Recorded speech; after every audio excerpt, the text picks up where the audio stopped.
তোমরা যখন প্যাসেঞ্জার বেশি থাকে তখন তোমরা ভাড়া বাড়ায় দেও, যখন প্যাসেঞ্জার কম থাকে তখন তোমরা ভাড়া কমে দেও কিয়া? তখন তো তোমরা এই প্যাসেঞ্জার থাকার সময় ভাড়া কমাই দিবার পারো, কারণ যাত্রী বেশি আছে, টিপ বেশি হইব, ভাড়া কম নিবা। যখন যাত্রী কম থাকবো তখন ভাড়া দিব, টিপ নাই বয়ে রয়েছি তখন আমরা ভাড়া বাড়াই দিলাম। সারাদিনে 2টা একটা টিপ পারি, তোমরা তার সে উল্টা কাম করো। ও ঠিক আছে, কি বই বাইতেছে দেখছো? কলজার মধ্যে পানি নাই, দেখছেন? সিএনজিওলার কলজার পানি নাই, দেখছেন? 20 টিয়ার ভাড়া বলে 30 টিয়া, চিন্তা করে না ব্যাপারটা।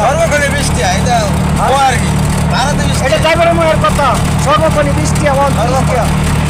অন্তত অন্তত 30 চলে। আচ্ছা ঠিক আছে, তোমরা পুলিশে ধরাই লাগবো, কারণ ব্যবস্থাটা করতেছি।